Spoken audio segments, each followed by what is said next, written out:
my lovely viewers, and welcome. I am Kira, a romantic ace, and tonight we are streaming chapter 16 of The Royal Romance, Book 3. If you haven't joined me before, welcome! I drink and I cuss. If you want to play the drinking game along with me, the rules are right here underneath the player over at twitch.tv/aromanticace for those of you watching the VOD. I myself have a non-inebriating beverage, of which I'll be partaking this evening because I'm still on cold meds. So yeah, that'll pretty much do the same thing. Also, if you haven't joined me before, the story so far, so we are Kira, a New York City waitress who was trafficked to the Western European country of Cordonia because, we served the bachelor party of the Crown Prince, Shamar, who thought we were cute. We thought he was cute. His friends were jerks and wouldn't take him to the Statue of Liberty, which was the one thing that he actually wanted to do. So we obviously kidnapped him and took him there. And this meant that we should obviously the next day drop our entire lives on an hour's notice and get on a plane to a Western European country we've never heard of. Yeah, this was maybe not the wisest decision when you put it like that. So, basically the Cordonian monarch chooses their co-regent over the course of a few months where, they then have to get married if they want to ascend the throne, which is some amisic BS, if I do say so myself. But we survived all the typical, trappings and tribulations and so forth of a royal romance. So, masquerade balls and fancy tea parties and fox hunting and sexual assault. That one was fun, and that came back to bite us there at the end of book 1, where someone released photos of this encounter where we were half naked and a guy just walked into our room and started trying to kiss us, which was clearly our fault. I mean, the lock on the door was broken, people. Come on, this is not rocket surgery, y'all. Anyway, book 2 was spent trying to clear our name, track down the guy who was the one who walked in to get his side of the story. In the process, we found out that he was played just as much as we were played because this was all orchestrated by the King Father Constantine, who for some reason thought that a New York City waitress with no political experience that we're mentioning in the game at all is qualified to literally have political power and run a country, like an entire country. Granted, this country is all of about 5 acres across, but an entire country. So yeah. But, setting someone up to be assaulted and possibly raped is not the way that you do this, Constantine. But it all worked out. We found the guy. He issued a statement that cleared our name. We finally got engaged to our king, because now he's king. Which is weird because he's not married yet. And they acted like, I think you just have to be betrothed. I don't think you actually have to be married, which there's a big loophole. You just ascend the throne and then break up with your fiance and everything's cool, right? Right? Yeah? No? Okay, whatever. Anyway, everything was going great there at the end of book 2, and I wish I was joking. Ninjas jumped out of the wall and tried to kill us. Drake took a bullet for us. I regret to inform my lovely viewers that he is, in fact, still alive. But they continued to harass and terrorize us ever since. So we had that initial attack at a costume ball. This was not a masquerade. This was a costume ball. They're different, I guess. And these attacks ranged from, bombing the palace to burning down the apple orchard, which sounds ridiculous but is legitimately devastating the Cordonian economy, and flooding an art gallery without destroying any of the art. Sure. Yes, I fear you. I fear your might, oh mighty... I don't know what. Anyway, we've since discovered that their leader is Olivia's legal husband. Olivia was legally married according to a deal that her parents made as soon as she turned 18. She's just legally married to this guy. No one bothered to tell her. But who is she married to, you ask? Well, None other than our former press secretary and terrorist leader in disguise, Justin. Yeah, dude who was way too into earpieces. Yep. No one saw that coming, I'm sure. It's not like he was a complete creep. He was in cahoots with oh my god, I just used the word cahoots. He was he was working with Olivia's aunt Lucretia, who was the obviously evil one. So yeah, that one. We still don't know. Well, we've got her in custody, but we still don't know where Justin is. Meanwhile, we're just trying to keep the rest of the country from imploding, I guess. And one of the things that we just staved off was Hannah's parents marching in and trying to haul her back to Shanghai against her will, saying that they were the only ones who knew what was best for her, blah, blah, blah. Um, you know, you're too fragile for this world. That's why you must stay here locked up in the tower. Something something mother knows best. Like, that's clearly what this was. Like, down to the freaking Lantern Festival, okay? There's a Lantern Festival in our duchy, and the parents, the mother in particular, is swanning back in to try to take home her wayward, delicate flower. Wow. Y'all, I know which movie you were watching. And it wasn't Frozen. Anyway, so we literally just finished that, and we've got news that we are headed off for our bachelorette party because this is socially responsible, I guess. Um, so with that, the stinger for chapter 16 says it's time for your bachelorette party. What or will you say goodbye to the single life in style? Let's find out.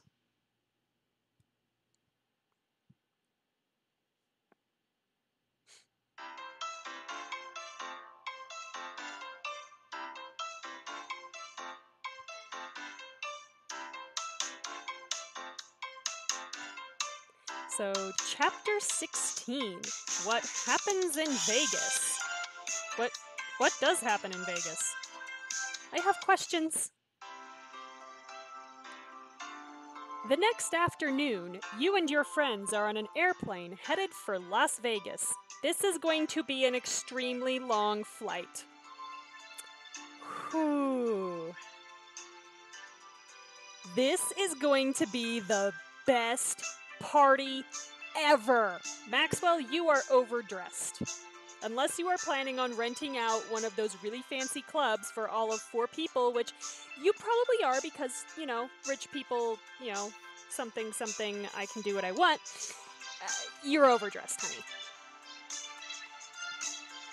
See, there. That is Las Vegas gear. It's fucking hot there, okay? What time of year is it? It's like perpetual summer in this game. Where we had to have had several months pass, but I'm betting we are not going to Vegas in, January or some month where it would actually be halfway comfortable outside. No, tank top. I can't believe you planned a whole trip to Las Vegas without me knowing. I can. He hid an entire woman and child. Nor can I. Really, Bertrand? He hid your girlfriend, your ex-girlfriend, or not girlfriend because you're a fucking asshole, and kid from you. Which, by the way, have you finally decided to stay away from her? Please? Just, I really don't like that plotline. Right, because it's so hard to pull wool over your eyes. Wow, Madeline, take a drink. You're just sneering. Madeline going straight for the throat. I like it. What's on the itinerary? We have to take Hannah to see male strippers. Oh no. The plan is a closely guarded secret, and I will die before I tell you anything. You have to tell us in order for us to follow through with the plan, Maxwell. That's how plans work. I'd have you spilling your darkest secrets in under 30 seconds if I wanted to. I do not understand the turn that this book took in making Olivia like violent murder torture kitten. Like, This is weird. She was basically just stuck up and elitist before, and now she's like, I will murder you. Which is weird. Like, it's in keeping with what they did in The Crown and the Flame for the family with the same name, but they didn't act like they were actually connected before, so it's really, really confusing now. I'd strongly prefer you didn't. Your entrails will become your extrails, Maxwell. All I'll reveal for now is that we're doing this stag and doe style at Shamar's request, meaning everyone at one big party. There you go. That's safety in numbers. I like it. I've already had 2 bachelor parties and spent far too many nights away from my queen. Mm-hmm. Is this that what happens in Vegas part? My cousin and his fiancée did it that way, and it was vraiment one of the best parties I've ever been to. This is not how... Sorry, it's not how you bilingual. Merlin, Morgana, and I are going to have such a great time, aren't we? Yes, if the dogs can come... Where's Oliver? Oliver better be here. You do, puppies. Oh, you do cute. Look at him. Bastien only approved the schedule with the caveat that I not participate in certain events, so I'm sure there are some surprises in store. I guarantee you, Bastien's looking over this itinerary going, yep, male strippers. I'm sorry, Your Highness, that's a security risk.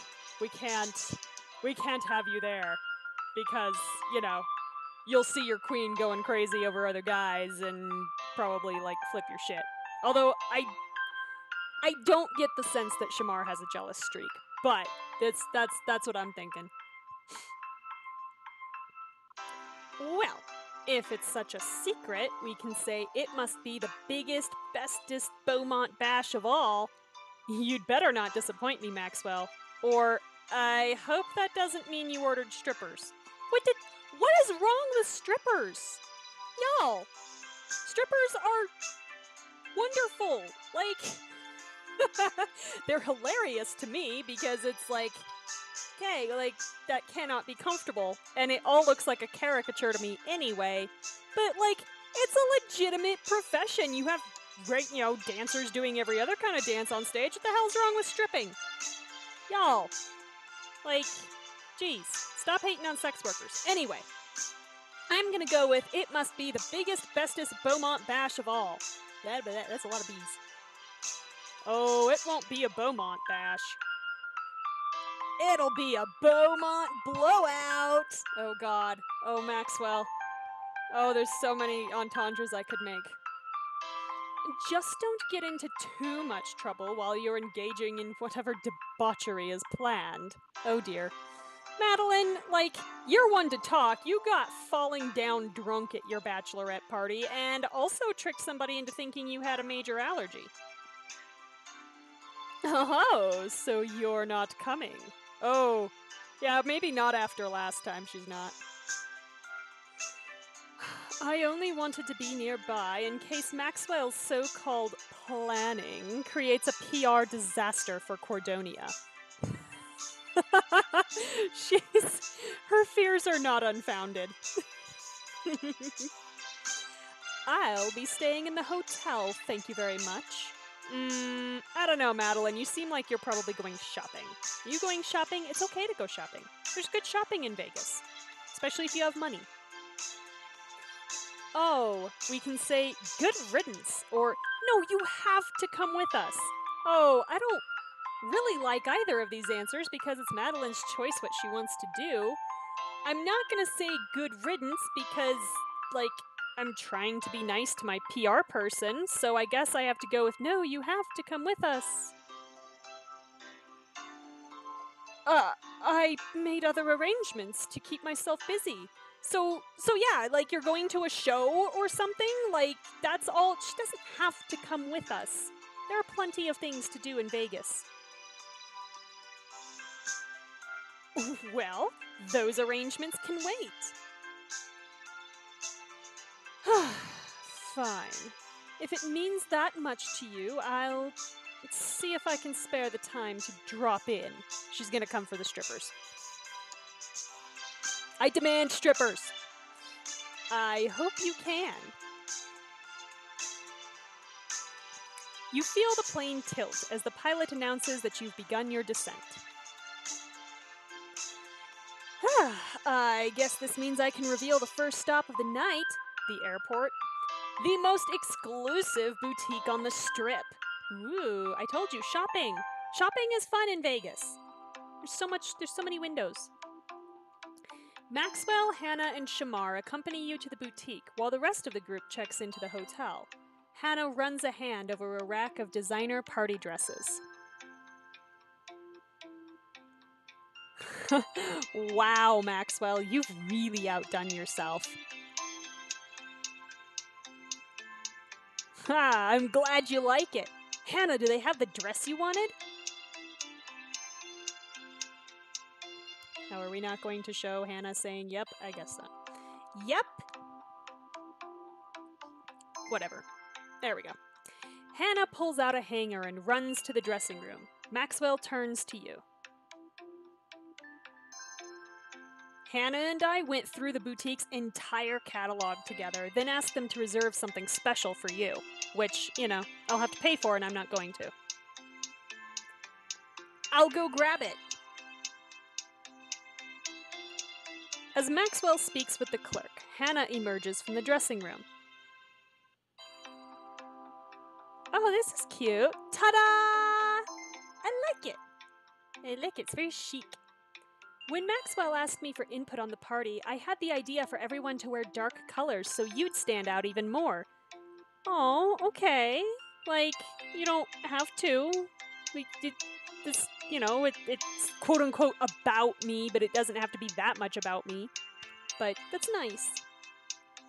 Huh, she was rather commanding about it, in fact. Well, you do look excellent in that suit.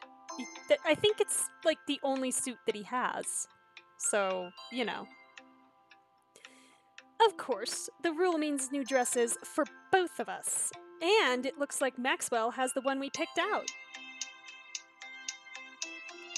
Maxwell returns, carrying something gold and sparkly in his arms.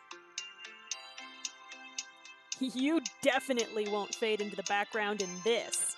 Oh dear. You take the dress and go to try it on. Oh wow, okay. Yeah, that's gold, alright. So this is Lady Luck, a spellbinding dress for your magical night in Las Vegas. Yeah, not for 25 diamonds it's not. But let's take a look at it anyway. Her boobs are just so big, and they're just, out there. Well, it's not even her boobs. Her waist and her hips are so small. That's really what it is. As I'm looking at this more, no, her boobs are fine.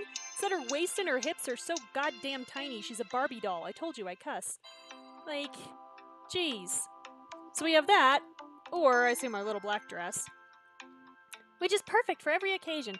I actually want to see if they'll let me wear one of my old ones. It won't, stand out, but I have something in mind. Will you let me? No? You're gonna be these people? Okay, fine. Whatever. It's the point of the damn closet if I can't use it. I think I'll stick with something dark like everyone else. Can't go wrong with black. Also, makes it harder for the assassins to find me. It's self-preservation. You'd stand out in anything. Aww. So, Maxwell, where to next? Well, I hope you're ready to bridal party. Oh, please, oh. I want to say don't, but it's Maxwell, and that's all he's ever going to do. Ooh, we've got the funky music happening. A limo whisks you from the boutique to a luxurious hotel. From there, Maxwell guides you to the Penthouse Lounge, one of the most exclusive nightclubs in Las Vegas. And it looks very empty. you find the rest of your friends already waiting in a roped-off VIP booth. Penelope has a new dress. The guest of honor is here! Penelope, we can say, didn't you get the dark colors memo? Which, ouch, take a drink. Judgy much? Or, you look marvelous, which she does. You look marvelous. Thank you. I wanted to wear my very best dress for the occasion. I kind of like the color on her, actually. I'm not a huge fan of, like, the neckline, the way they did the neckline, but I like the color on her. In that case, I feel honored that you chose it. And Merlin and Morgana got to come, yay! Woof! Yee-hee. Happy. Yeah, see, Madeline's wearing gold, so what the hell? Kira. Hey, you made it! It seems I did. For now, anyway. Yeah, like 3 drinks later, she'll be under the table and, you know, we'll have to have her schlepped back to the hotel. It's fine. Aw, did you not get my message about the theme? Well, I got it. I wasn't planning on coming to this event and did the best I could. Yeah, whatever, Madeline. You just ignored her. It's fine. It's lucky I had anything suitable to wear at all. Mm-hmm. Maxwell, you didn't tell me we would be engaging in nightlife. Oh my god, engaging in nightlife. Those words were just on my screen. Okay. Engaging in nightlife. Oh god. Okay. Yeah, that's because I wanted you to come. Wow, Maxwell going for the throat now. Damn. I like it. Everybody's on to, like, Bertrand tonight. It's awesome. Well, does anyone want to get out on the dance floor? Where's Olivia? All in due time, but for now we should all sit back and enjoy the show. Oh my god. Please be strippers.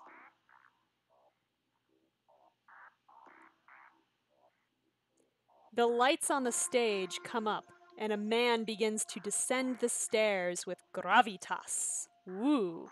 Woo. Oh, in that no, there's no gravitas in that outfit. Wow. The leprechaun on the front of the Lucky Charms box has some things to say, and they're unflattering, magician. So wait, unless this magician is gonna rip off his pants at some point, I am disappointed. Okay? Like, damn. Anyway, yeah, whatever. T for teen. You don't have to take them all the way off. You can leave the underwear on. In fact, I prefer you leave the underwear on, please. That's the part that I don't want to see. Welcome, one and all. I invite you to journey with me tonight into the unknown. At a nightclub? Are we serious right now? Oh, God. Together, we will explore a world of occult and mystery, and you will bear witness to the most spellbinding feats of illusion and enchantment known to man. Okay, well, you know, this group is mostly women, dude, so good luck. I am the great and captivating Edward the Enchanter, and this is Magico Magnifico. Oh god, please, oh god. Ooh, a magic show. Oh, Penelope, you're so pure. And now, I'd like to introduce you to my fearsome assistant. Oh god, no. Really? Really? He's got a damn tiger. I can't do tiger roars, but that's not why I'm O'Reillying. I'm O'Reillying because these animals are not. They're not stage props. Okay? They are wild creatures that need to like move and not be on a stage where they're being stressed out all the time. God. Okay. Zahira! Yeah, are you sure that's not a boy tiger? A spotlight appears at the top of the stairs, illuminating the tiger. She slinks down the stairs to join Edward the Entertainer, or enter Edward the Enchanter on stage. I don't know if I said entertainer before, but it's Edward the Enchanter. All right, cool. Is that? Yes, it's a tiger. I found Olivia. A live tiger. Oh God. Oh no, Olivia's going to like take it home as a pet. Oh my God. We can say she's so cute. Or that is not the word you use to describe a grown tiger, Kira. Or, isn't this like super dangerous? Yes, it is, but we're gonna ask the question anyway. Isn't this like super dangerous? What? Is that not what makes it entertainment? Oh my God, Olivia. Like, you watching the movie Gladiator had to be hysterical. Don't worry. Tigers are basically the kittens of the jungle. What? No! No, Maxwell. Tigers are predators. Very large, very powerful predators that, again, are not stage props. Ugh. Maxwell, it really is a miracle you've made it this far. Yeah, it kind of is. For my first act, I will need a brave volunteer from the audience. I'll bet you Olivia's hand just skyrocketed through the ceiling. He makes a show of scanning the crowd before pointing his white-tipped wand at you. Whoa, hey, no. You said volunteer. I am not volunteering. I am the opposite of volunteering. No. Me? Yeah, no, this is a bad idea. You're the future queen going on stage with a tiger and a strange man. Has security vetted this dude? You have been summoned. Summons can go to somebody else. I am not to be summoned. The spotlight always seems to find you, doesn't it? It clearly has exceptional taste. Why are you not worried about this, Shamar? I am concerned about your lack of concern. You've been chosen! Be careful. Don't give off any Alfred Tigress vibes. No! No! Bad plan. Very bad plan. I do not like this plan. Edward the Enchanter offers you his hand with a gleaming smile. You accept and step carefully onto the stage. Aha! A brave volunteer indeed. Watch carefully as I restrain her. No! No! This is not what consent is! Y'all! Like, damn it! This is not. No! If you don't know what you're getting into, this is not consent. Oh my God. Yeah, this would be about the look on my face. What? He has you stand with your back against a large board with a leather strap on each corner and makes a show of tightening the straps around your wrists and ankles. Oh no! No. This is gonna look great. The future Queen of Cordonia bound to a board in a salacious Las Vegas nightlife show. No, this is bad. Ay. Zahira, please assist me in demonstrating the security of the restraints. Oh God. Oh no. The tiger approaches and sniffs at your ankles. Oh dear.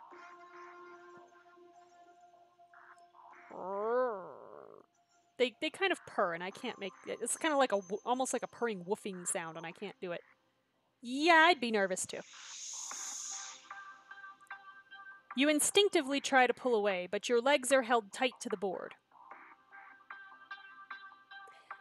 Now that we have confirmed that our lovely volunteer, you mean conscript, is indeed at my mercy.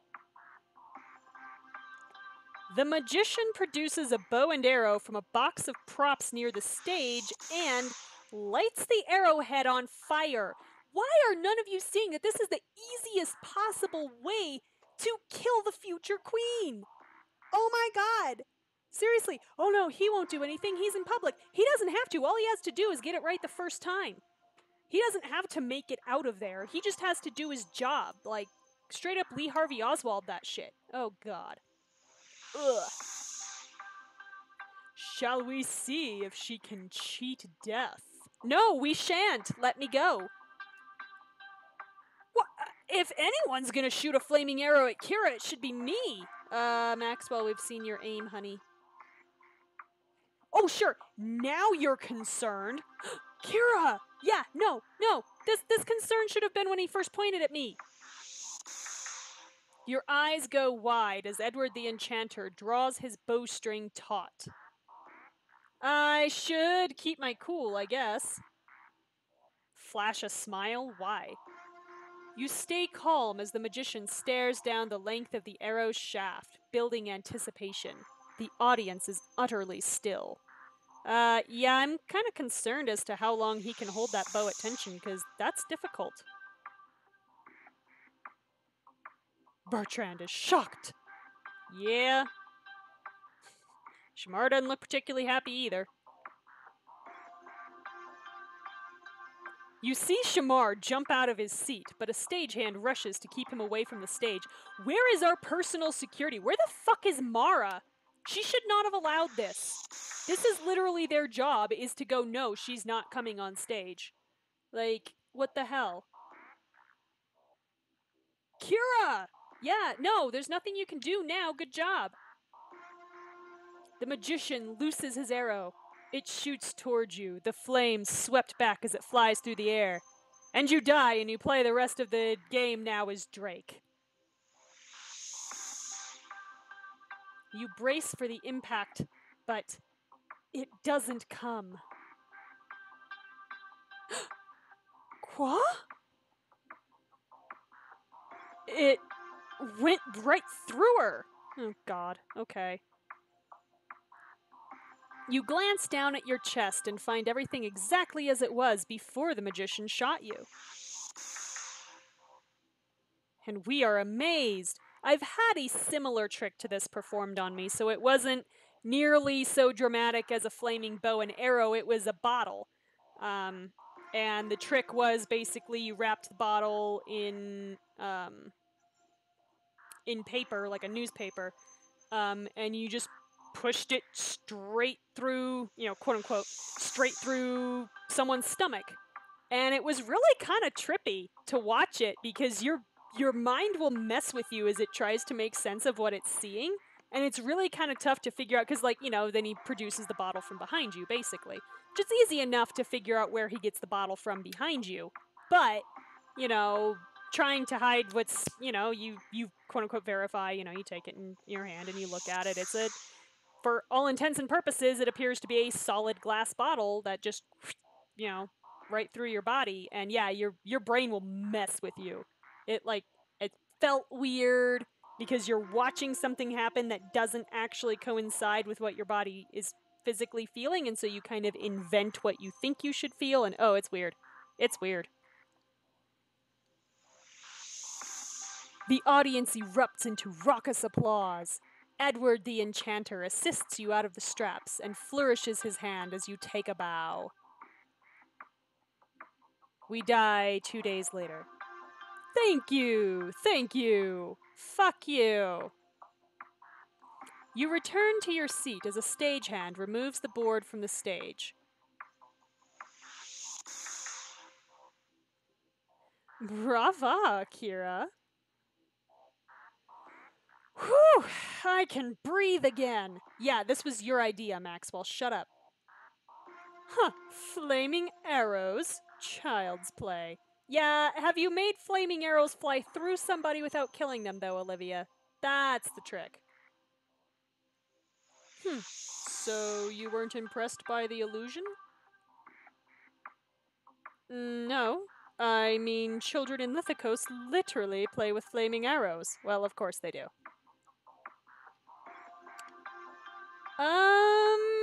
Yeah, that seems unsafe. Just saying.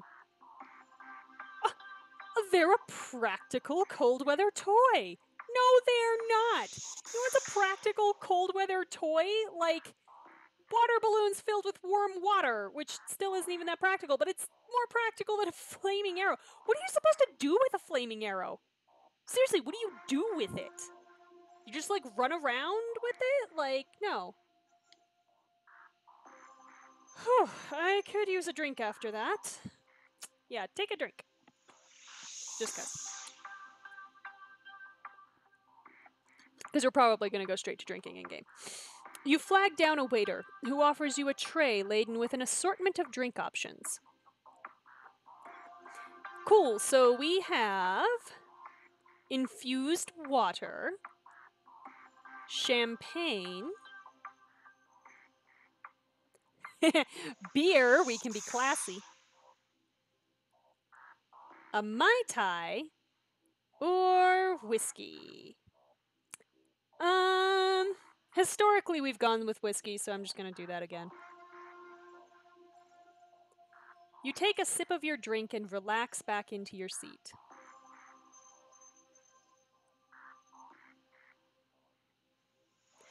I hope you're all prepared for my next astonishing feat of daring do. That's not how you spell daring do, but sure. Zahira and I will need 2 more courageous souls. What do you want to bet this is gonna... Okay, so at least one of them's gonna be from our group.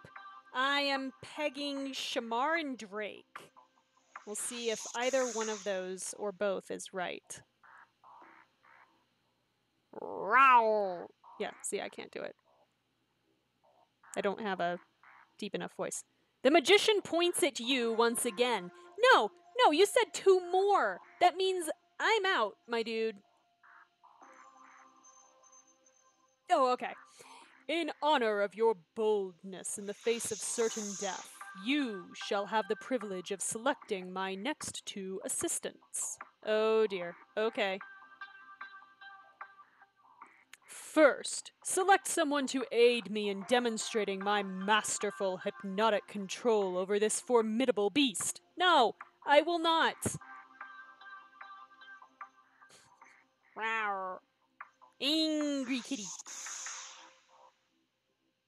So we can choose Olivia, or we can choose Drake. I'm gonna go ahead and make myself right. I'm gonna choose Drake. What? You trying to get me killed, Roth? Hey, you've been shot. You survived a duel, you know, with swords and shit. You're hard to kill, Drake. You're fine. I'm afraid Olivia might actually kill the tiger. Oh, I just had flaming arrows shot at me. I'm sure you'll be fine. Woo! Go Drake! Oh god. Yes. I'm okay with this. You got this. Drake walks up to the stage. Now, you must shake Zahira's paw. It's only polite after all. The tiger sits in front of Drake and holds a paw toward him. Just imagining this tiger just being like, oh god, please, just get this over with.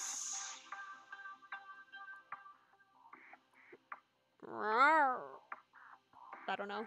Something. Drake glances around at the audience, then takes the tiger's massive paw and gives it a shake. That's supposed to be happy tiger noises, I guess. That's frightening. As you can see, Zahira is utterly bent to my will. Please take your seat. I'm not sure that's how this works, but whatever. Drake nods respectfully at the tiger, then returns to the audience. I guess I can shake a tiger's paw off my bucket list. Was that on your bucket list? Edward the Enchanter turns back to you. And who shall participate in my grand finale? The choice is yours. Wow, we have not heard that in ages. Take a drink. Wow. I think it might actually be since book 1 that we've heard that. All right, so do we choose Maxwell or Bertrand? Basically, do I want somebody who actually wants to do it, or do I want to torture? I don't want Bertrand learning that this is fun, so I'm going to go with Maxwell. Oh my god, really? Kira, you're the best and I owe you forever! Okay, yeah, see, now I'm happy. Maxwell bounds on stage, where he is instructed to sit in a velvet throne that's been placed center stage. Now, Zahira, please take our volunteer's place in the audience. Wow, wait, what? No, this is not safe. No. The tiger trots over to Maxwell's vacant seat and leaps gracefully into it. Tigers are not small. I mean, they're not huge, but they're not small. Kiara recoils. I don't blame her. But what about Merlin and Morgana? Hey, kitty. And she makes a happy tiger noise. Sure. Watch closely now. Don't even blink. Yeah, whatever. He's already finished the trick, basically, while we were all being distracted by Zahira walking over and taking Maxwell's seat. That's what that was for. I'm not an idiot. I know how stage magic works. He waves his white-tipped wand in intricate patterns through the air, also distracting you from what's actually happening. At first, it seems like nothing is happening, but then Maxwell's throne begins to float. So cool, so cool, so cool! He's so excited. The throne shoots up into the air above the stage. It hovers there for several moments, Maxwell grinning ear to ear atop it. Remember what I said. Don't blink. A puff of smoke suddenly engulfs the throne, and when it dissipates, Zahira sits in the chair instead of Maxwell.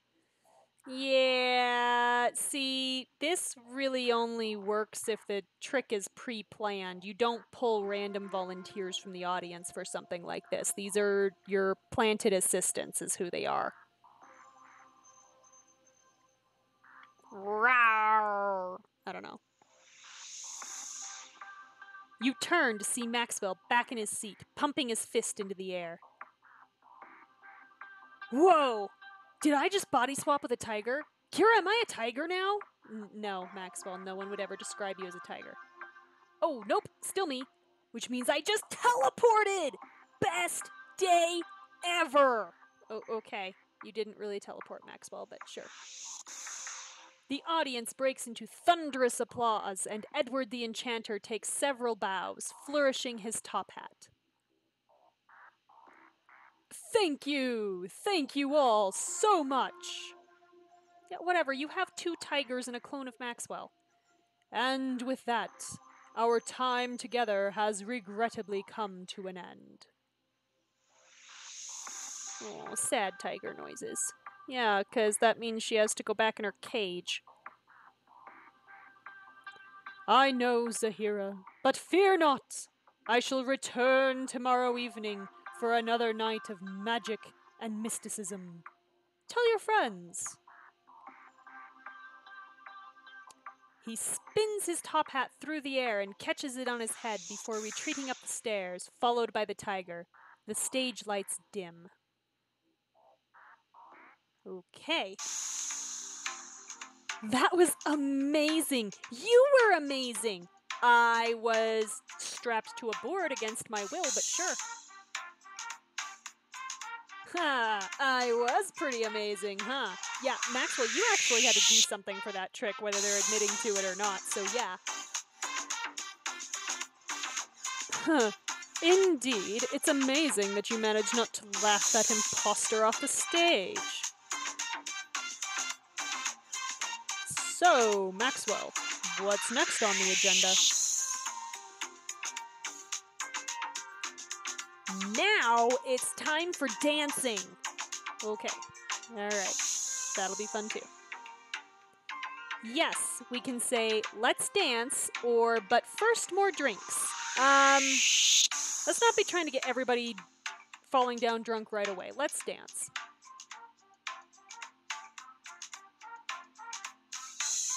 Maxwell leads the way onto the dance floor.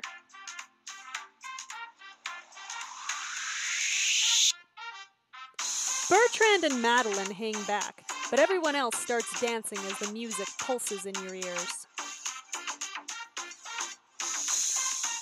Hey, Kiara, does Zeke like dancing? Oui, as long as he has a partner. I mean, that's fair. That's kind of how I prefer to dance. Madeline noisily slurps the remains of a pineapple drink as she approaches the group. Yep, Madeline needed more alcohol. That's fair.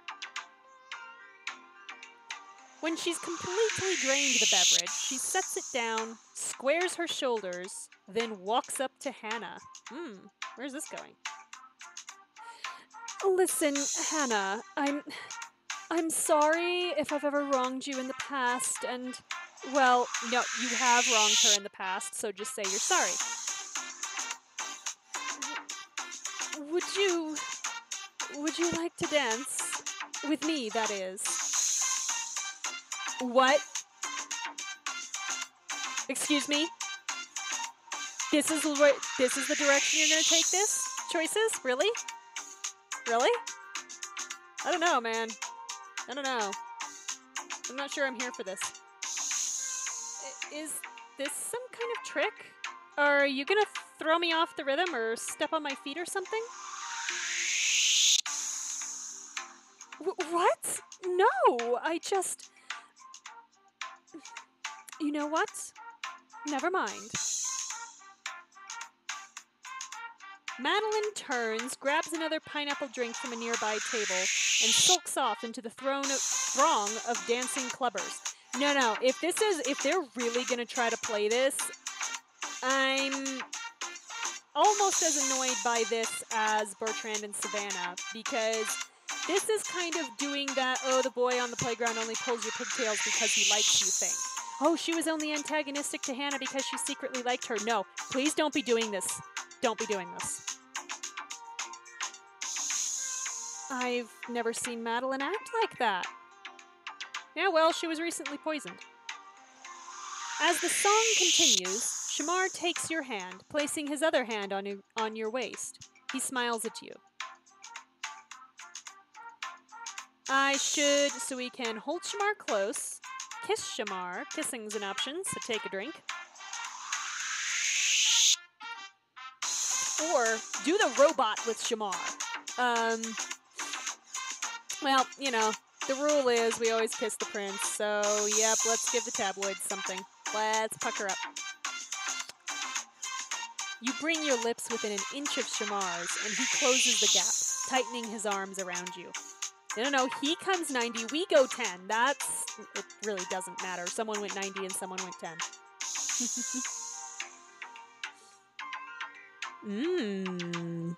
Oh dear, don't make that sound on the dance floor. You remain like that for several measures, swaying absent-mindedly to the music as Shamar's touch absorbs your attention.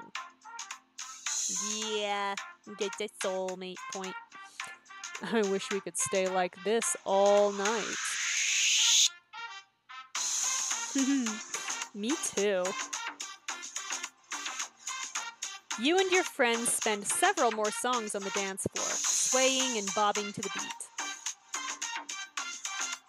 Eventually, you all coalesce back at your VIP booth. It's time for me to reveal the next part of my master plan. Oh dear. Oh, alright. This is supposed to be the Vegas Strip. You arrive on the Vegas Strip and turn to Maxwell expectantly. It's a scavenger hunt! After we're all, got tinnitus and half drunk, and yeah, let's go on a scavenger hunt throughout a strange city. This sounds safe. Ooh, I love scavenger hunts. I've always been a very good finder. Wow, make it more obvious that Penelope's supposed to be a Hufflepuff. Okay? No, Hufflepuffs are not defined by ditziness. They're defined by loyalty. That is their biggest defining trait. Loyalty and dedication. And also being a particularly good finder. I'm positively devastated to say that you'll have to count me out. I have a hot stone massage awaiting at the hotel. Oh yeah, no, go. Go, girl. She flounces off down the sidewalk without another word. Of course, we all know that she's leaving because her feelings were hurt because Hannah rightfully doesn't trust her. Can't imagine why. I've hidden 3 objects around Las Vegas. We'll split into 2 teams, and whichever team finds more objects wins. What are the teams? I'm glad you asked. I'm glad you asked, Team Captain Kira. Shamar, Drake, and Hannah will be on Team Kira. Bertrand, Kiara, and Penelope will be on Team Olivia. Okay. Team Olivia? Oh dear. Merlin and Morgana are so concerned. Rightly so. Team Kira's gonna crush it. How are we supposed to know what we're looking for, Maxwell? Oh, please. We both know you don't stand a chance against the might and wit of a Navrakis. Oh my god. Absolument. Shut up, Kiara. Besides, I happen to be exceptionally detail-oriented, so I'm certain I'll be an asset. Oh, shut up, Bertrand. I wouldn't be so sure of yourselves. Kira does have a bit of a winning streak going. Yeah, because I'm the main character. A rather annoying one that I fully intend to break. Wow. May the best team win. Oh my god, Hannah, you're too pure for this world. I'm loving all the team spirit. God, okay. Finally, Shamar asks the relevant question. So, what are we looking for? The first object, a gold scepter, is within eyeshot of this location. You'll get a single clue. To find the first object, you'll need a hand. A clock? That's my first thought. God, these are going to be timed choices. Well, that's hardly a clue. I use my hands for everything. Merlin and Morgana are like, everything? Oof. The 2 teams split up and begin searching the area. You turn to your team. What do you need a hand for on the strip? Drinking, since you can, at least I think you can still walk around with alcoholic beverages in plastic containers. Tactfully turning down those strip club business cards? Yeah, there's a lot of that. Tell us where to look, Kira. What? No, we're supposed to be a team. We're supposed to be working together on this. Oh my god.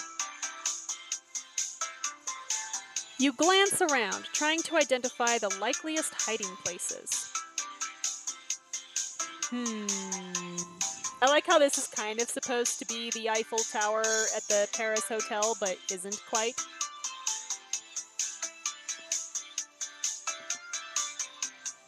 To find the first object, you'll need a hand. Oh, it's a pun. I see. So we have, let's look in the palm tree, let's look in the trash can, or let's look around the MGM lion. Wow, they're allowed to say that? But you'll need a hand, palm tree, let's look in the palm tree. Hand equals palm equals palm tree. Plus, you'll need a hand to reach it if it's up there.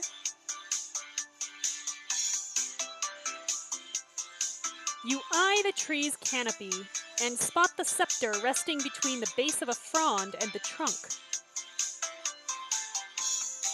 Yes! Haha!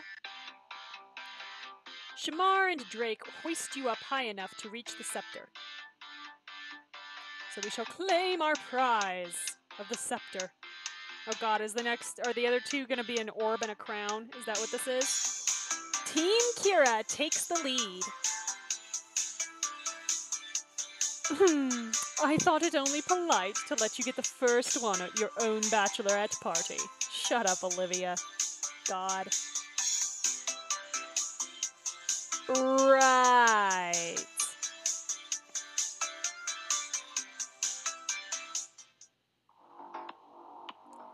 Maxwell leads you a few blocks down the strip and into a glamorous-looking nightclub. You can feel the beat of the music vibrating in your chest. Oh god, my ears would be screaming. So, what's the next clue, Maxwell? You can't see, you can't taste, you can't touch, you can't smell, but you can hear. So, right? See, taste, touch, smell. Yeah, the only one that's left is hearing. And what are we looking for? Oh, sorry, that's Penelope's voice. And what are we looking for exactly? Ha, yep, I was right. The Monarch's Orb. You mean that golden apple thing from the Palace Museum? He has to be using replicas. There is no way they let him take the royal jewels and hide them around Las Vegas. That golden apple thing happens to be an ancient symbol of the monarchy, along with the scepter. I'm sensing a bit of a royalty theme here. Yes, we realized that in the last scene, Kira. Get with the program. Maxwell, I just want to be absolutely certain you did not take the real Monarch's Orb and Scepter. Wow, y'all need to get better with your genre savviness. Come on. Be faster. Of course not. They're both very high-quality replicas. What happens if one of them was stolen? And the third item? Guess. Oh, the crown in the casino is all real, baby. Oh god, okay. Cool. Maxwell? What? Well, there were like 20 of them. I figured you wouldn't miss one for a weekend. Oh god, Maxwell, no. Those crowns are all priceless Cordonian artifacts. Okay. I guess we'd better hurry up and find the last two objects then. Team Olivia, convene. Okay. Alright. Olivia's team huddles up to strategize. You and Team Kira step a few paces away and do the same. What was the clue again?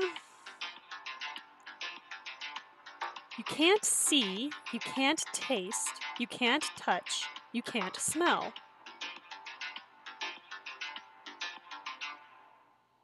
Are we literally just gonna sit here and stare at the scenery? Is that what we're doing? Okay. You can't see, you can't taste, you can't touch, you can't smell. You can say search behind the bar, search the bathroom, or search the DJ booth. Yes, we are playing a scavenger hunt. We are scavenging for 2 fake and 1 very real royal jewel. So yeah, like I said earlier, the only thing you can do is hear, so search by the DJ booth. The DJ. You can't see, taste, touch, or smell him, but you sure can hear him. Well, why can't you see the DJ? A lot of the time you can see the DJ. What? Has this person ever been to a club? Your team scrambles over to the DJ booth. He ignores you as you search around him until you find the orb tucked inside a speaker. Okay, that literally ends the game, so let's just go get the crown. So we shall claim our prize of the orb that is supposed to be an apple and yet really doesn't look like an apple. It's still a holy hand grenade, y'all. It will never not be a holy hand grenade. To 5 thou shalt not count, nor count thou to 2, excepting that thou then proceed to 3. To 4 thou shalt not count. Neither count thou 2, excepting that thou then proceed to 3. 5 is right out. Yeah, anyway. Sorry. It's been a while. Gotcha! Nice one, Roth. Well, Kira does have a sort of home field advantage in a nightclub. Wow, Bertrand. Fuck off forever. Yeah, and they could be lighting it such that, it's hard to see the DJ, but yeah, usually, because, that's part of the way that they hype the crowd up, is they, try to get them all to turn and look at him, and, I said, are you ready, and, whatever. So, it just strikes me as really odd. Anyway, yeah, fuck you, Bertrand. We would definitely have found it at a charity gala or opera house. I can't tell if Kiara's being genuine or if she's, digging at Bertrand here. Opera house, yeah. I guess that means we win. It does. Game over. Let's go get the crown. Now let's go for the perfect score. No, let's just go get the crown because it's real. We also have to recover that crown before someone realizes its value and steals it. Yeah, otherwise we'll be spending the rest of Kira's bachelorette party searching every pawn shop in Vegas. Yeah, really only one pawn shop, honestly, because they'd take it to that one. Then what are we waiting for?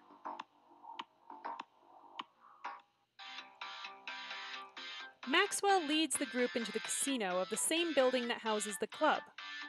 Yeah, at least it's a short walk. Last stop, so make it count. You're looking for a golden crown. And the clue? Yo! Roll the hard 6 and watch out for snake eyes. It's a craps table. There's 10 of them in here, Maxwell. Please be more specific. A hard 6? Like in Battlestar Galactica? Wow, Kiara just pulling the BSG reference right out. Atta girl. I like it. You circle up with your team. Kira, where do you think we should look first? Well, if you know anything about how games work, I mean, it's still a pretty set. The set is still nice. Yo, roll the hard 6 and watch out for snake eyes. You can try the slot machines, try the poker tables, or try the craps tables. It's the craps tables. Those are all craps terms. Yo, like yo 11, snake eyes for 2 1s, and a hard 6 for 2 3s. You rush over to the craps tables and see the crown sitting on a pile of chips at the end of a table. So just out in the fucking open. Okay, cool. Yeah, let's grab the crown. Oh, we were getting scavenger hunt points the whole time, and I wasn't paying attention. The crown is mine. Zoot! Sorry. Relief washes over Shamar's features. I'm sure. Oh, thank goodness.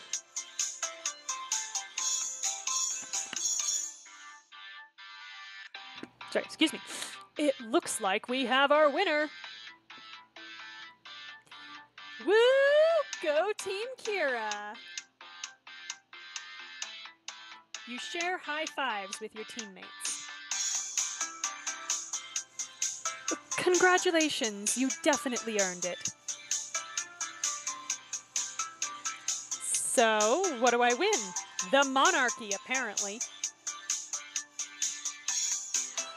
Ooh, does someone get a trophy? I'd love to win a trophy someday. Oh!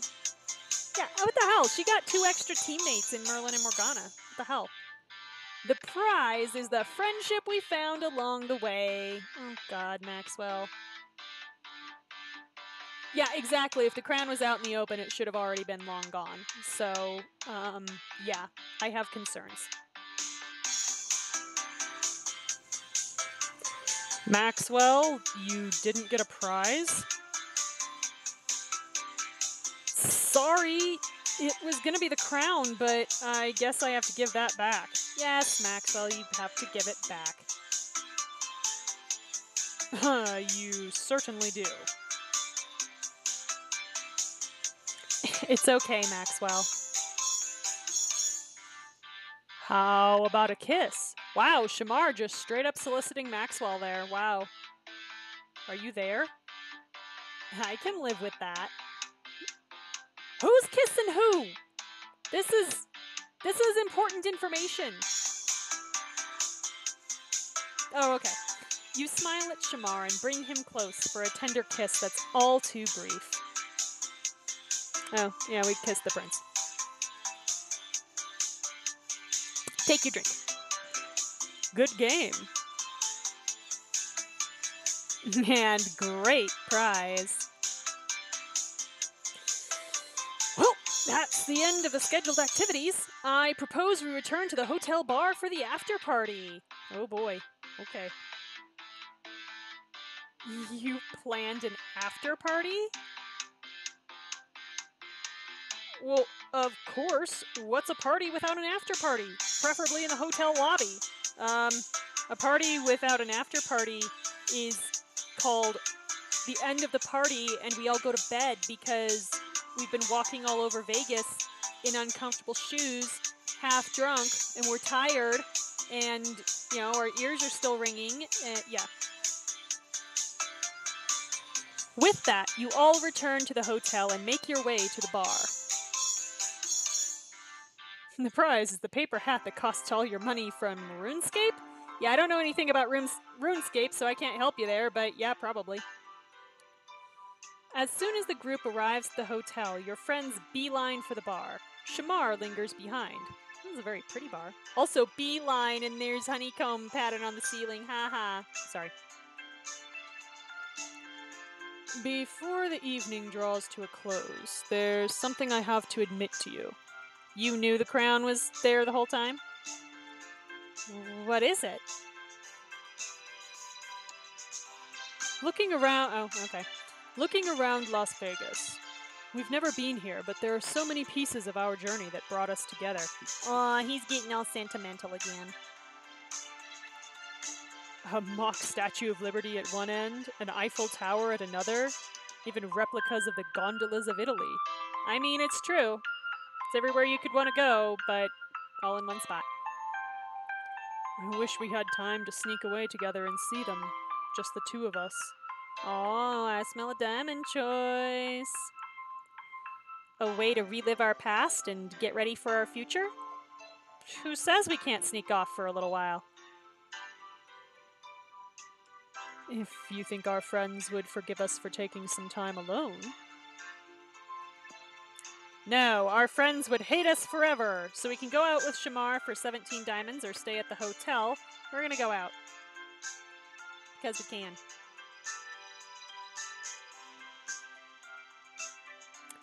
I have all the time in the world for you. Shamar leads you out onto the strip. You walk several blocks hand in hand until you finally arrive at the base of New York, New York, Statue of Liberty. My God, we're gonna be so exhausted. The strip is long, y'all. They make this sound like it's just all like right next to each other. These hotels are huge. Massive. This is a long walk. Are we taking the bus? Please say we're taking the bus. Or at least the monorail. The monorail isn't quite as efficient just because it's kind of tucked back behind and it doesn't go up the whole strip. Please say we're taking the bus. Ugh, I'm gonna be so tired. Anyway, there's the Statue of Liberty that's totally not in New York. She's a little smaller than the real thing, but no less majestic. Even with the roller coaster? Okay, maybe the roller coaster knocks a few points off. You both stare up at the miniature Lady Liberty for a moment. Shamar finally breaks the silence.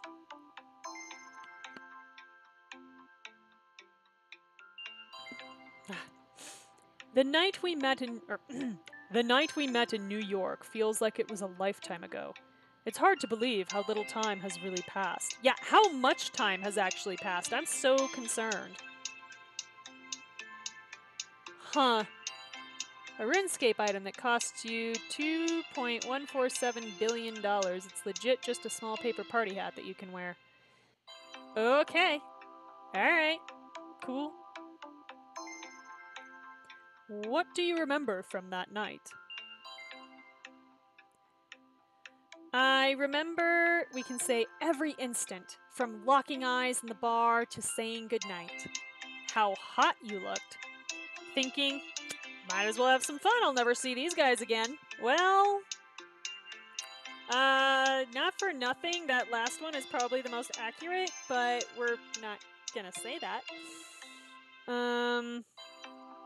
I guess let's be all sappy like every instant, from locking eyes in the bar to saying goodnight. I remember Drake and Maxwell fading into the background. I must have caught your attention if even Maxwell faded away. You did more than catch it. You imprisoned it. There was no one else in my world that night. Imprisoned it. Actually, that's kind of a good line. I kind of like that. Can I admit that I had a similar experience? When I'm with you, Kira, the rest of the world has a tendency to melt away. Sappy. It's cute. And do you remember the first words I ever said to you? Oh, shit, y'all, it's been like 87 years since I played Chapter 1.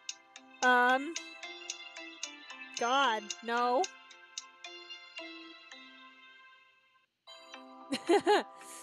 You said, it is a pleasure and an honor to make your acquaintance.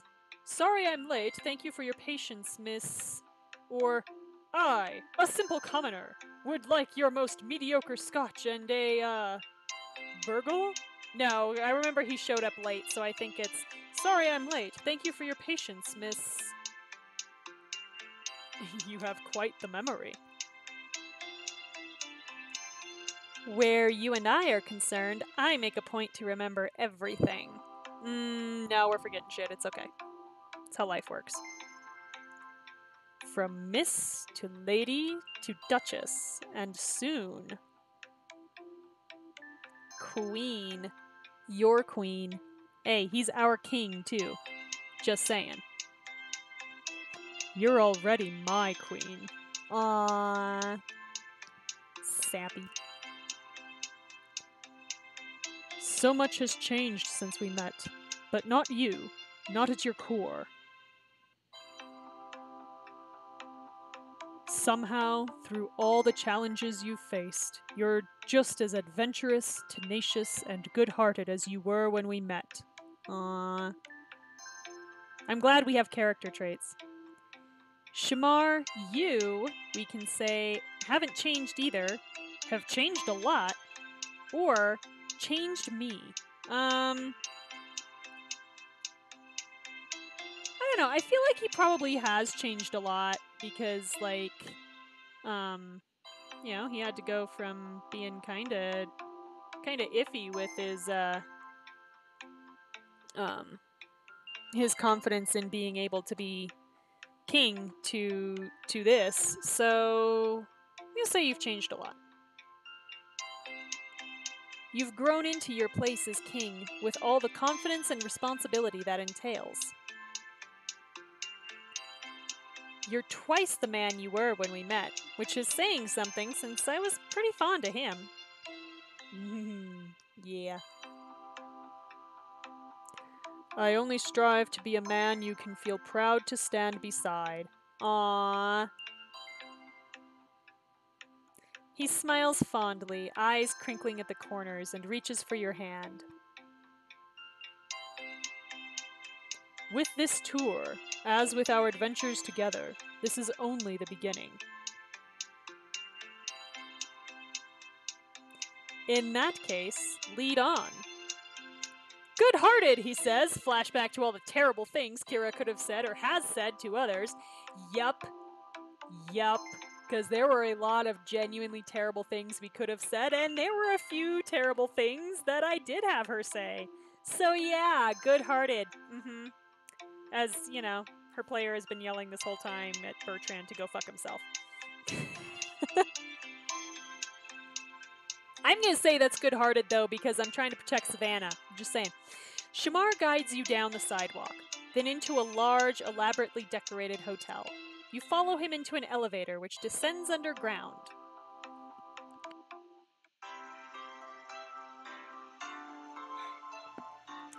When you emerge, you've been transported to a miniature Venetian street, complete with a canal and a ceiling painted like the sky at sunset. A gondola waits at the edge of the canal. That's not how the Venetians laid out. It's not underground. You don't get there in an elevator, at least. Like, I'm trying to remember the exact layout of that part of the hotel. So I've been in there a couple times.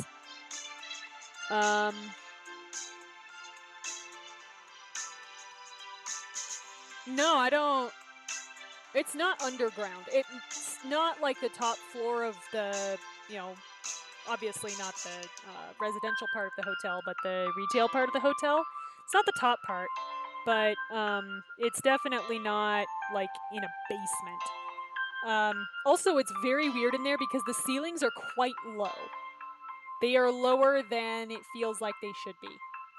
But it's done very nicely, and they change the lighting in there based on what time of day it is. So when it's, you know, the middle of the day, the lighting up on the ceiling, which is painted to look like the sky, although not at sunset, painted to look like the sky, is very bright. And then when it gets later in the day or when it hits evening, they dim the lights and they bring up the quote-unquote gas lights, the gas lamps on the outsides of the shops. It's very atmospheric.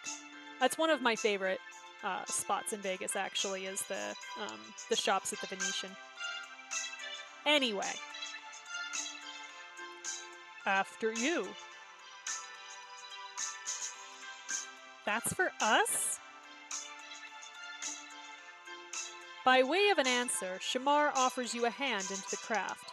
You accept, taking a seat once inside. The gondolier pushes off as Shamar settles in next to you. He looks out over the water, his expression turning troubled. The time in Italy was one of the hardest parts of the engagement tour. Back then, we had no idea who was blackmailing you or what they wanted. Yeah, and it turned out it was your dad, who's now dead. So that's fun. Everything was still so uncertain, and I had to keep my distance to keep you safe.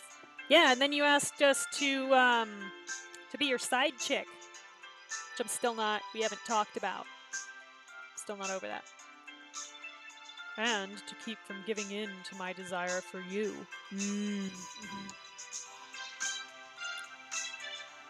Shamar, we can say, you were protecting me. That doesn't make it okay. That's all behind us now. It's not. Or it must have been hard to put on such a brave face. No, this is one moment where I'm not gonna do the like, oh, let's talk about your feelings. No, because this is something that really needs to be discussed in like counseling. But the the least awful answer out of all of these is that's all behind us now. We are safe and we're together, and that's all that matters. You're right. We should be focused on the future. A future in which we are married.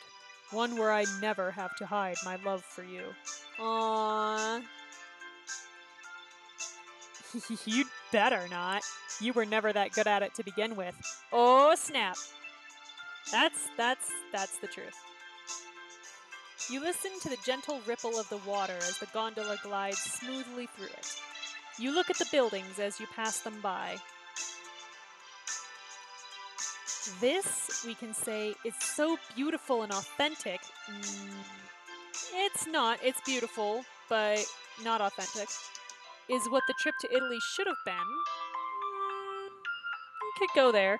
Or reminds me of you rowing us to the Blue Grotto.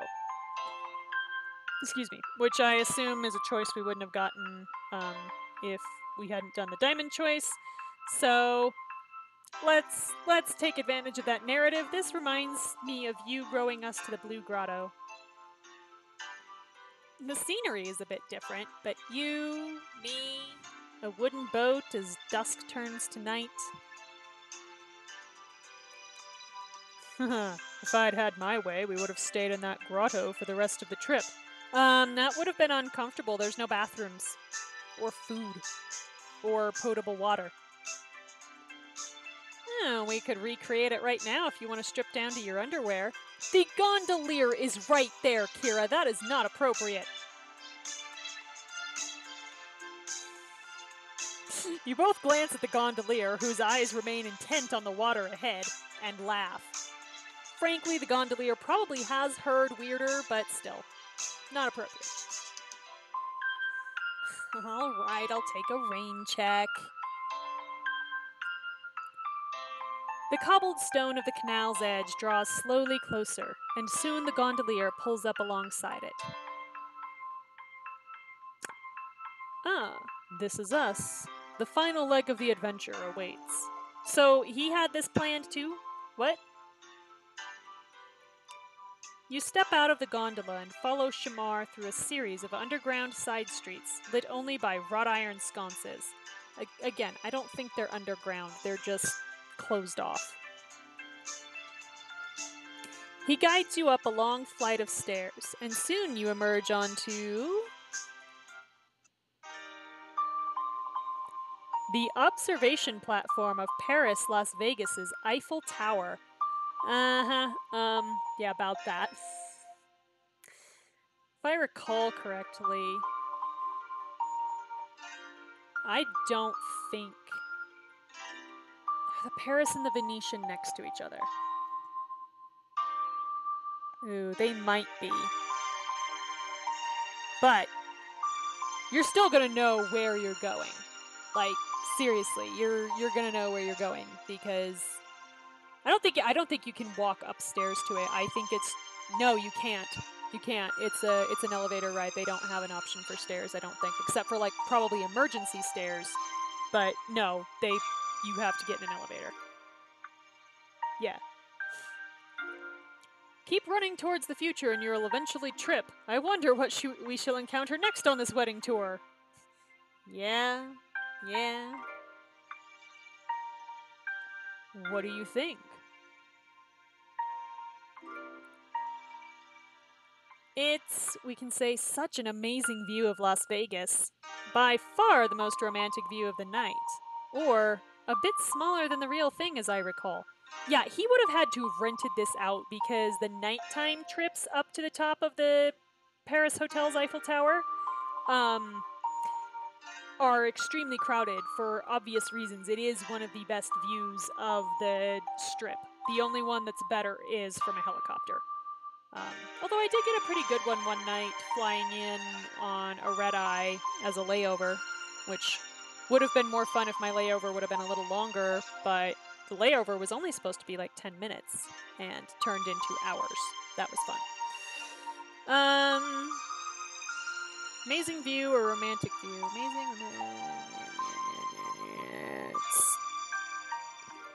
It's such an amazing view of Las Vegas. Some would say unparalleled. Some would be wrong, but that's okay.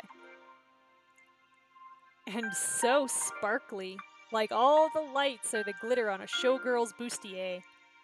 Yeah, talk about sexy girls in front of our fiance. He likes it. Indeed. New York isn't the only city that never sleeps. Shamar runs a hand over the railing that separates you from the sky beyond. That's the other thing. It's a full-on grate. Like mesh, thick metal mesh. They are not allowing for anybody to so much as like poke their head out. They've got the little, I think they've got at least one, maybe four, maybe there's one on all sides, telescope, viewfinder. But otherwise, no. Because obviously, if you don't, you're gonna have people either falling over by accident because they do put a lot of people up there at one time, or you are gonna get the people who choose that as their suicide method. So, by the way, if I was picking, that's not one of them. That's way too long to think about it, and there's nothing you can do to change your mind. So, that one I don't advocate for. I'm not advocating for any particular method, but that one scares the hell out of me. So, yeah. It's only a recent occurrence, but I'm so glad I learned to quell that cautious voice in my head that worried whenever we were alone together. Yeah, we know we're not alone. Mara's probably standing just off screen. When we were in Paris, the brief moments we were able to steal together kept me going, but I knew spending any time with you was a risk. Finally, I can relax fully into the time we share. Well, if you were nervous, you were pretty good at hiding it. I never wanted to worry you, and it was worth the trouble. Stealing moments with you was the only thing that kept me going. Sneaking around back then was so, we can say, sexy, which, no, or inconvenient. It was inconvenient. Having our relationship in the open is so much simpler. Not to mention, I like being able to show you off. Yeah. Aha! The truth comes out. I'm nothing but a trophy to you. Yes, Shamar. We only love you for your body. Obviously. I'd be lucky enough if you were only a trophy, but I hit the jackpot with your personality, too. I demand more than trophy appearance, because, like, sure, aesthetics are nice. You look like you could give a good cuddle, but that's not enough for me, so, like, whatever. I feel the same way. You'd better, seeing as how we're getting married in a few short days. Are we? When is this wedding? We haven't even had a dress fitting. We haven't discussed who's in the wedding party. Oh God. Think about that for a moment. Sorry, doing this deep voice all the time makes me, yawn. After all we've been through and how far we've come together since we first met. It feels like we can say we just met yesterday, Or we've been together forever. No, it feels like we've been together forever. Like we've spent lifetimes together, learning and enjoying each other. Well, I don't know if I'd go that far, but every day does last about 15 years now, so...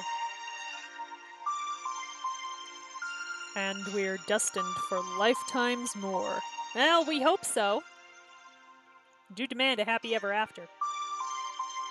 I hope so. Shamar rests his arm on the rail and smiles warmly at you. So we can go back to the hotel bar or kiss him. Kissing's an option, so take a drink. And I guess let's see if we can get cited for public indecency. We are going to kiss him. Yeah, we've been together for 3 books worth of a life. Exactly. You move forward until you're mere inches away from Shamar, then reach out and pull him into a slow kiss. Mwah! He wraps an arm around your waist and the other around your shoulders, molding your body against his. You can feel his heart pounding against your chest. You kiss along his jawline to his ear, then whisper, so we've got a choice here. Shamar, we can say, "You're the best thing that's ever happened to me," or, "I couldn't stop thinking about this all day." I mean, I could, so you're the best thing that's ever happened to me. And not just because you gave me a sprawling estate and a crown. Because my heart flutters whenever you enter a room. Aww. And you look forward to getting to sleep so you can wake up the next morning and see me? I mean, I don't know yet. Because I don't know if your breath stinks in the morning or if you snore. Like, I may have to make you sleep in a separate room. But then the anticipation keeps me awake anyway. That all sounds very familiar. Shamar's next kiss is impatient, as are his hands, which roam your body, devouring every inch with their touch. Devouring. Ooh. Oh, where, whoa, when they say every inch. But when they say every inch,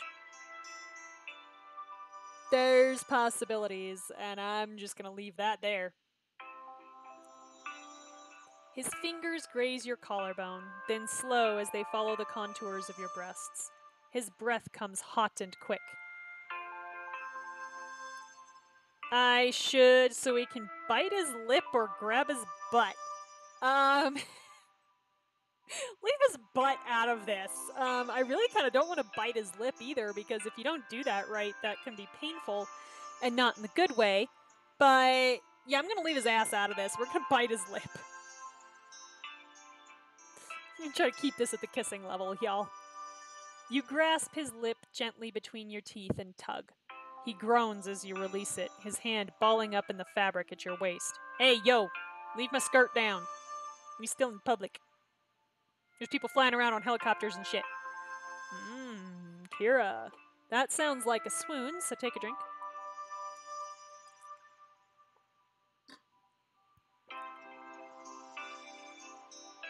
You turn so your back is to the railing, pulling Shamar with you. Whoa, no. Now we've crossed into Ace's phobia, which is, tipping off the side of this thing and dying. So, nope. He grips the rail on either side of your body and presses you firmly against it. Let me just get through this quickly, please. Your hand finds the back of his neck and tries to pull him ever closer, but there's no space between you left to fill. Cool, so let's, not be against the railing now, please. No. You feel your phone buzz, but you ignore it. I could spend 1,000,000 nights like this, and it wouldn't be enough. Your phone buzzes again. You ignore it again. Agreed. It buzzes a third time, and you finally pull it out. Several concerned texts from your group chat pop up on the screen. They haven't figured out that any time the two of us are missing at the same time that we're probably off snogging. Okay, this is kind of cute, though. Roth, where'd you go? Are you alright? If you don't come back right now, I'm burning our friendship bracelets. Wait, I didn't mean that! Oh my god, this is cute. I'm sorry. Oh my god, Maxwell. Maxwell would be this guy that doesn't use proper punctuation and, like, well, I mean, he's spelling okay, but yeah, there's, like, almost no punctuation except for the exclamation point, and he totally would use emojis. I'm sorry, this is cute. I'm sorry. Just come back. We didn't abandon you. We just snuck off for some alone time. God, so needy. Sorry. On our way. That's adorable. I can't. We're being summoned. They noticed the guests of honor were missing? Yeah, and they're not happy about it. Serious threats are being made. Then perhaps it would be wise to return to the hotel. You're right. Plus, I'm pretty beat after everything we did today. Yeah, that was a lot of walking. Shamar, thank you for tonight. I couldn't have asked for a better way to cap off my bachelorette. Party. You're missing the word party. It was my pleasure. It's always my pleasure to spend time with you. Yeah. We went on a monument tour of Las Vegas with Shamar. Yay! You're my Prince Charming. You know that? Or King Charming, I guess. Well, he was a prince when we met him, so he's still our Prince Charming. And you are my queen. Always. Don't care. Charming suits you. Sorry. He escorts you arm in arm down to street level and back to your hotel. You return to the hotel bar where your friends await. Shamar pulls you into a private corner out of earshot of the bar. We're back, but we're not really back. Before we turn in for the night. Kira, I hope tonight has been your dream bachelorette party. It's been absolutely amazing. Apparently we had 0 friends in New York, by the way. Absolutely none, because none of them are here. I'm glad. I wanted it to be extraordinary. Even Daniel didn't make the list. Daniel! And we covered for him. If there is anything else that you want to do on your special night, speak now or forever hold your peace. Wow. Actually, I would like to, we can say dance on a bar, toast the night with one last shot with my friends, or have one last fling before we're married. Wow, that does sound like kissing's an option, so take a drink. However, it is not explicitly kissing, so I'm going to go with toast the night with one last shot with my friends. Then let's get around for the room. You follow Shamar to the bar where he orders shots for everyone. Once the drinks have been passed out, you raise yours into the air. To the best night ever, surrounded by the best friends ever. And to Kira. Oh, we're not going to pop over. There we go. To Kira. To Kira. I gotta say this every time now. Okay. Everyone tosses their drinks back. Woo! Yeah, Maxwell's gonna be tons of fun now. Whoa, that's strong. That's a shot, Hannah. Now the night is complete. Yeah. That's all I wanted. For this night to be everything you dreamed. Aww. Shamar kisses you goodnight and heads to bed. You start to follow, but hesitate when you look down the bar at your friends. So much was left unsaid. Oh, okay, so who do you want closure with? Drake? Hannah? Who else are they giving options for? Is it just those two? No one. Okay. No, I think Hannah deserves some closure. So, yeah. Drake will deal. As you approach Hannah at the bar, the others tactfully take their leave. Hannah smiles when she spots you. Yes, I have a tissue ready. Hey, Hannah. Kira! What a lovely surprise. I assumed you would be exhausted after today's adventures. Before I turn in, I have to tell you that we can say I'll always care about you, or I'm sorry about the way things between us ended. Yeah, see, that's the problem, is that the way, the things between us didn't actually end.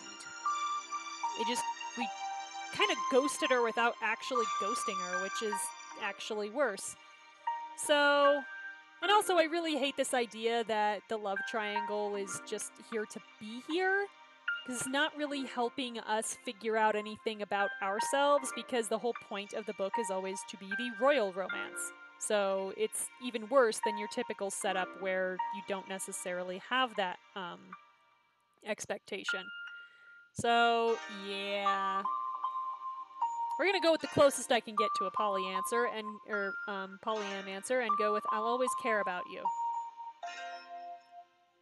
Even though I chose Shamar, and even though I stand by that choice, you're still more than a best friend to me.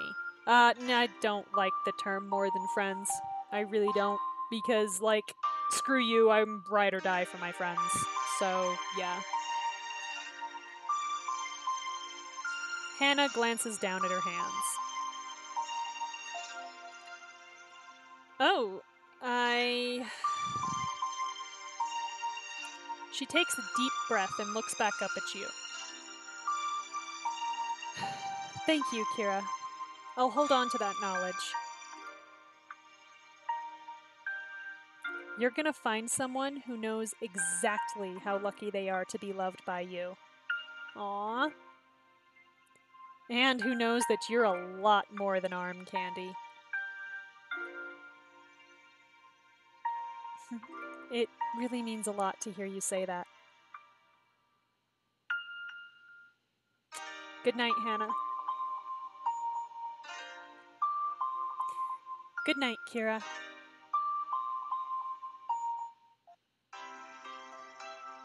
Okay. The next morning you wake to a knock on your door. Take a drink.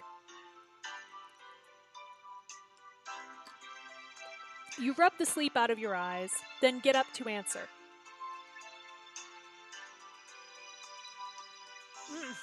Isn't it a bit early for a wake-up call? Not really. Wake-up calls can pretty much come anytime. You open the door to find Maxwell and Shamar on the other side. Kira, we have to get back to Cordonia. Oh, gee, what could possibly have happened? It couldn't possibly be that while we were out of the country, Justin tried to take over, did he? Anton, whatever the hell his name is. Oh, okay. Sure. You and I have a wedding to plan. Yeah, wedding planning takes months, dude. Months. And you're expecting, I assume they're expecting me to do this over the course of a day.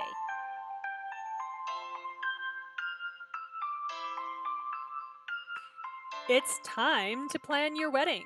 But will everything go off without a hitch? Find out in the next chapter. Okay, so that will be on Friday. So I will be back here, same time, same place, twitch.tv/aromanticace at 7 p.m. Pacific on Friday with the next chapter. Really kind of curious because we've got like 6 more chapters after this. So yeah, like what plot lines they're gonna wrap up first is kind of my interest. But yeah, so until then, catch you later.